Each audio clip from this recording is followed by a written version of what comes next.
usual, the Coffee with Colin, and thank you for joining me. I want to continue along the vein that we started in this autumn series of Coffee with Colin, and I want to just move to the next phase with you, if that's okay. When we started this, we spoke about being proactive, about 1% living. We spoke about taking something that you want to improve in your life, some area you want to improve in your life, or perhaps some new skill you want to learn, and applying 1% of your day to that, 15 minutes in your day to that. And then doing so 4 times in the week. Therefore, you've done it more than half the week, 4 over 7.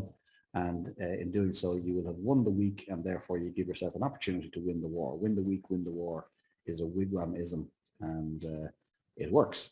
So we've looked at 1% living. We've looked at win the week, win the war. We looked at 81 patchwork quilts, where we spoke about you looking back on your life from the vantage point of being under your cozy 81st patchwork quilt. You need to go back and check the other episodes to find out more about patchwork quilts and how they relate to this. And we then spoke last week about the roles that you play, in life. You have a professional role, you probably have a familial role, you have a friend role, etc., etc., etc. You've got all these roles and hats that you wear in life, as do I. And the question that was posed last week was, well, from the vantage point of lying under your 81st patchwork quilt, well then, which of those roles that you play today would have proven themselves at that point in the future to have been the most important roles ever in your life? And you need to figure that stuff out now so that you have the best opportunity at getting there on your 81st patchwork quilt in good stead and in good shape. Anyway, I want to continue on this by asking you to get a pen and paper out and write down a few numbers for me, please. In fact, don't write them down for me, write them down for you. So what I want you to do, please, is ask yourself 4 questions. We're going to look at your health, your wealth, your relationships, and your spirit. Your health, your wealth, your relationships, and your spirit. And what I want you to do, please, is take that first from health. And a very simple metric on a scale of 1 to 5, 5 being perfect health, no improvement possible. How are you feeling about your health today, in this moment, now?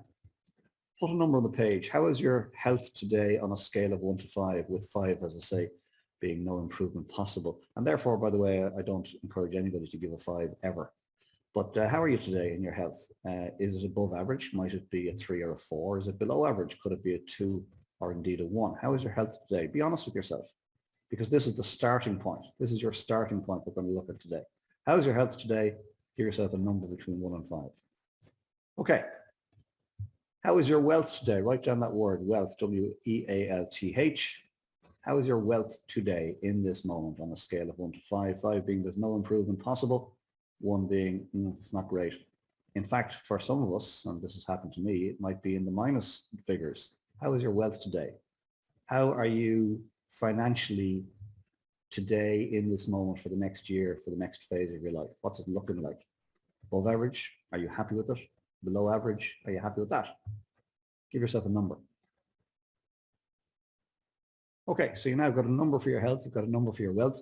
Next one is relationships. Write down the word relationships, and then take a moment and just run around your head and ask yourself, how are your relationships with those people that matter most to you in your life? Relatives, friends, and indeed workmates, and any other relationships that you have out there. How are your relationships? How are you with other people? Give yourself a score. 5 being no improvement possible, 1 being needs a lot of work, and perhaps like many of us, somewhere in the middle. Give yourself a number. How do you feel about your relationships with others today? What number out of 5? And finally, spirit.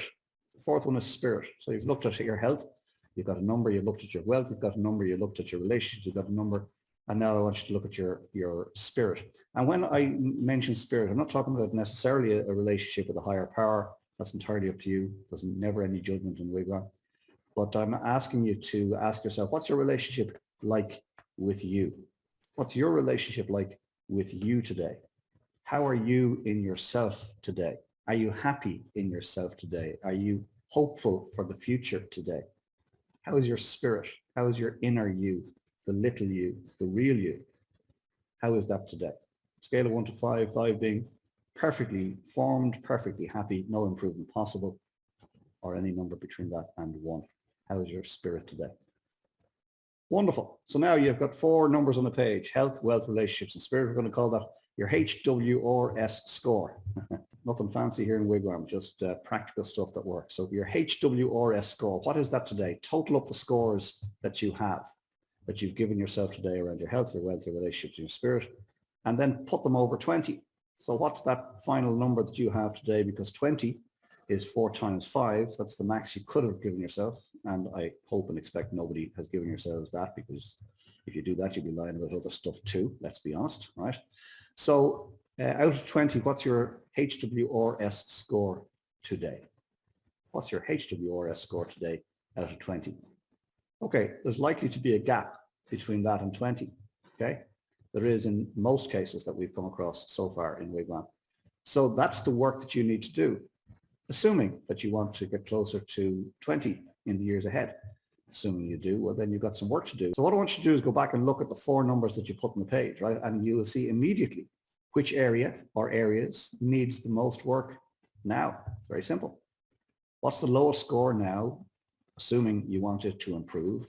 Well, then what area needs the most work in your life today? Not complicated. So that's it. You have your HRS score telling you how you are performing in relation to how you want your life to be today. It's probably giving you an indication of some work that needs to be done, and it's probably giving you an indication as to what areas in particular need focus. And so what I want you to do in this next week is, as we've always said in Wigwam and with Coffee with Colin, is do the one thing. What one thing could you do next week that would make a positive difference in one of those areas? Perhaps the area that needs most work. You decide. And thank you for joining me for this week's Coffee with Colin. I hope and trust as ever that you got something from it. Please consider what's been shared here today and apply it into your thinking for this next week. And then very importantly, come back next week and we'll share another coffee together and I'll ruminate on some other aspect of life and business. Between now and then, get some good coffee for sure. Get some fresh air, get some R&R. If you spend too much time with people, I recommend you spend some time alone. If you spend too much time alone, I recommend you find a way of spending some time with people, even if that's online. And then when the time is right, and only when the time is right, get your head back in the game, get organized for the week ahead, get stuck in, make next week count, ratchet forward in one or more of those areas of your HRS score. And I'll see you here this time next week for another Coffee with Colin. Slaughter. I love great coffee. Take care. Talk to you soon. Bye for now.